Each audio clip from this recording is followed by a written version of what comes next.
Yo guys, how's it going? Welcome back to another FIFA 21 video on the channel. In today's video, I'm going to be showing you guys how to icon trade, how to flip icons, investing them with the, throughout the week and all that good stuff. It's a really easy process, and as you guys can see here on the screen, I flipped a few of these icons recently over the day. It's a really fun method once you get into it, and it's pretty simple. So we're going to hop on Footband. We're going to kind of explain how this all works. We're going to go over basically how the buying works, how, what I look for when I'm buying, and then we're going to go over the whole sell process and stuff like that. It should be pretty simple. If you guys enjoyed today's video, make sure you guys drop a thumbs up. If you're new, subscribe, and let's get right into it. So, onto Footband. The first thing I want to talk about is fluctuations. That's the number one thing that is important to kind of get down, and that's kind of learning the fluctuations of the cards. Now, what do I mean by fluctuations? Essentially, what I mean is the kind of the way the graph goes for prices. It goes up and down. Prices don't stay the same. They go up and down throughout the day. So we're going to be looking to kind of find those fluctuations on these cards. Now, as you can see, even on the live graph, you can see just the icons as a whole kind of fluctuate too. On the daily graph, we've seen quite a few of that too. And even on the hourly graph of yesterday, we see icons kind of go up and down. So what we want to do is kind of learn those fluctuations and stuff like that. And the best card that we can do this with is really any card. Every card fluctuates like that. There are weekly fluctuations, and then there's daily fluctuations. The weekly ones are very easy to kind of read. They're just like any other market. Usually what happens is the market is its lowest. It's kind of selling off on Sunday, Monday, and stuff like that. And then it bottoms out around Tuesday and goes up for rewards at Thursday, Friday, as you can see here. And then it kind of sells off. We have, a Tuesday, go up for the week, and then sell off on the weekend, go up, whatever. You guys get the point. It's just like any other market fluctuation. And then we have what's called the daily fluctuations. This is, icons can fluctuate throughout the day. Now, these are a lot harder to read because realistically, an icon can fluctuate at any point, really. Like, there's different spots. So what you guys want to learn is kind of the low points of an icon and then the high points. So for example, for Kluivert, and this is just, I'm using his graph as an example. On Xbox, this card goes to about 250k, 255k we've seen on yesterday's graph. So we kind of take a look, and the highest he goes to multiple times is going to be around 280k, 275k. So that's not terrible. Obviously you're looking for a bit better of a deal and stuff like that because of tax. But still, you're kind of learning what's called, and I'm going to use some technical terms here, the support level. The support level is basically a level where people start to think that the card is a little bit too cheap, so they kind of buy up. So it doesn't really drop under that price.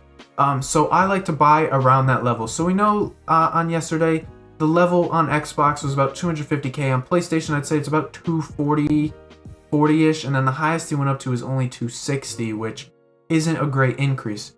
But when I'm buying, I look for something like this on the daily. If I see that the price is kind of at 250k, say that he's at that support level, I will keep searching the market until I see probably any card that's under that support level by a decent amount, like 10k. So let's say, he's about 250k, he was 280k earlier in the day, and then I see one pop up for 240k. That is one card that I'm probably going to buy, for example. And the same thing could be said for something like on a Sunday. As you can see, the support level, again, on Xbox was a little bit higher, it's about 260, and he went as high as 320k. Not sure if he sold at that point, but about 260k, 250 again is that support on Xbox.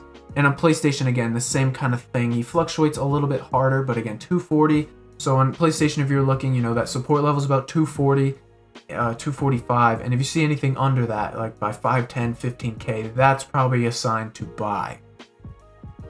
Now, that is just Kluivert, for example. There are many other icons that I could have used. For example, we'll try and find someone that's a little bit more usable. We'll use someone like Clarence Seedorf, someone that's much larger in price. And the same thing kind of goes for him. Again, you can buy on those weekly fluctuations, so buying on a Sunday, Monday, find that support level, pick them up, and then sell them on Friday promo night or whatever, and you'll most likely make some pretty good coins. Again, the same trend happens here, and it's a really nice, consistent trend on the icons, especially. But again, we're gonna see the similar levels again for fluctuations here. 845 on Xbox is his lowest. His highest actually goes up to 900k. He fluctuates back down to 855. Then he ends up going back up a little bit more. And the same kind of ordeal on PlayStation. He goes from 980 to like 1.025. So again, learning those fluctuations is huge. Now, I know what you guys are thinking. Like, you guys don't have the time to sit and learn all these prices. I get that. And it is really hard, especially on the bigger cards. They move around a lot. Those 500k plus cards, they move around a lot. And not to mention, it's very rare that you see these big deals kind of on those cards, because there are a lot of people trading icons and everybody wants to go for the big deal. I think that's the biggest mistake a lot of people make, is they try and find these icons at these ridiculous deals and stuff like that. When, as you guys saw on the Xbox, and I'll switch it back for a quick second here, Bobby Moore under 400k, under 400k, under 400k, under 400k. All of these cards are under 400k. And these were all decent 25, 30k deals for me that I was able to kind of pick up and make around. That's the average, but still a very good return on investment for someone, for cards that are pretty easy to pick up. And these kind of cards come up more often because they don't sell as much. So what happens is you'll see a lot of people are kind of, impatient. And sometimes those cards like Michael Owen, there's a lot of supply of them. They might take a little bit to sell, and then someone will, give a big undercut because he's just too patient to wait. And eventually all the icons do sell. So that is kind of my, census on when to buy. It's learning these fluctuations and stuff like that. And I'll actually go back to the Xbox here, because I do want to talk about when to sell. And selling is something that, not a lot of people talk about. Usually you hear sell, you just sell and you go and look at the lowest price and you sell a little under. That is a big no. You don't want to do that on icons. Now, why don't you want to do that on icons? Because that is called undercutting, and because supply is so low, undercutting is not a good idea to do on icons. And here's why. Because if you start undercutting and we're in an active market, during the day or something, somebody else might try and undercut you too, and that'll keep driving the price down, lowering your profits. So let me just take a look at Cantona, and this is what I like to do. It works really well. Sometimes it takes another list or two. Let's take Cantona for example. I want to use the mid card here. Let's just take his card for example here. He's about 1.65 mil. That's the lowest one on the market. So what I would do is I like to list between either the second and third lowest listing or the third and fourth lowest listing. Now, why is this?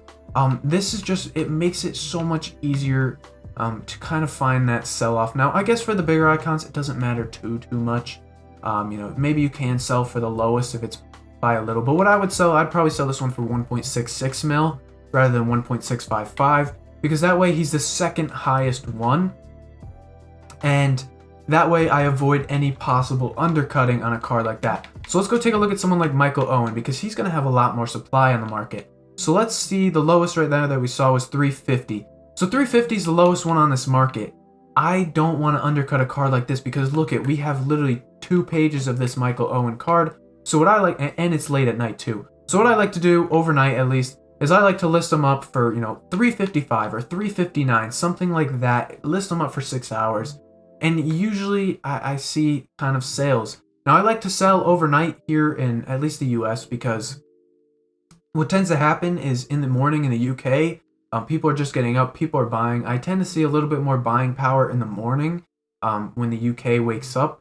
And you don't see that usually when UK goes to bed, because right now the people that are on are, there's not too many on because it's getting later at night in Americas and stuff like that. And it's still like, it's, when I'm recording this, it's like 4 a.m. in UK. So that's something you want to watch out for. As far as sell times go, usually if you have good profit, I instantly sell.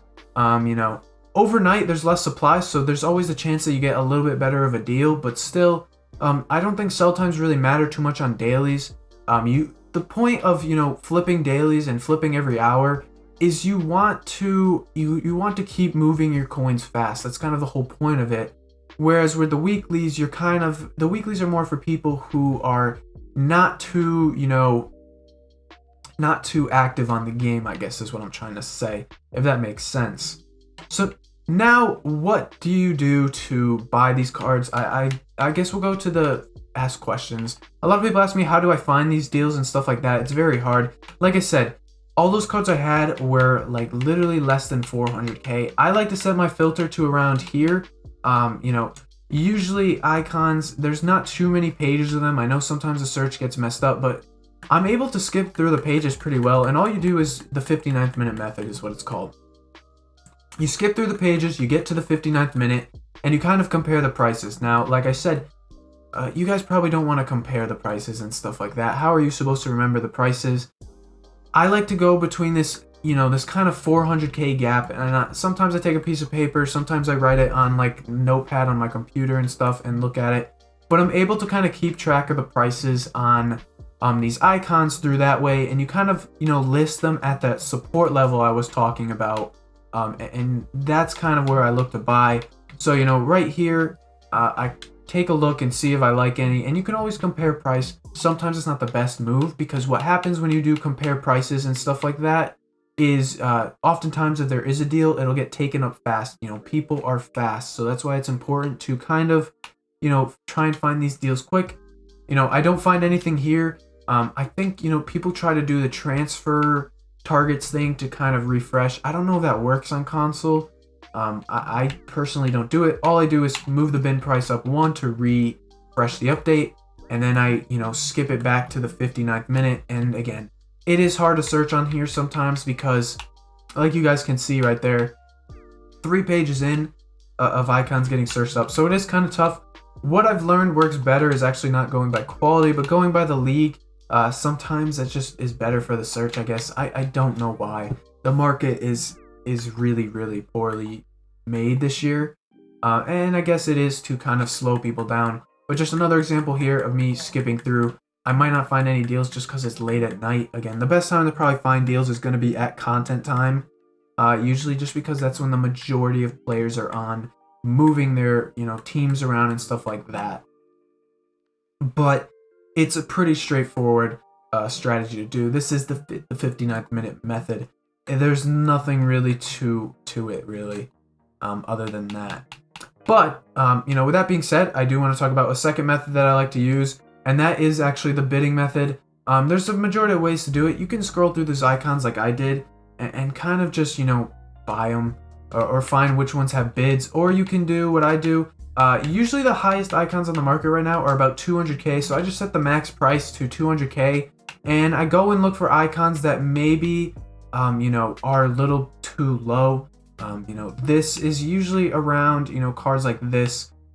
This card does not go for that. So what I do is I just add him to the transfer targets, wait till he gets, a little bit closer to his expiry time, and then I start bidding on him. Now you'd be surprised, at night, at least on Xbox, it is dead box for a reason.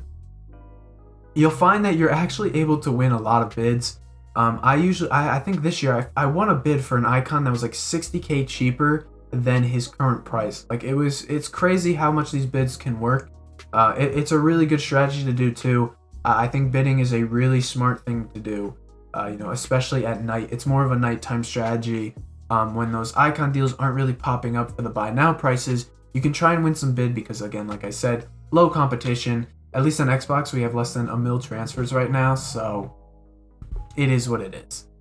With that being said, though, that's really all that's to it to icon trading. If you guys have any questions, feel free to drop them in the comments below. If you guys enjoyed today's video, make sure you guys drop a like, share it with your friends. Icon trading is a great way to make a lot of coins pretty fast. So thank you guys for watching. Again, subscribe if you're new. Until next time.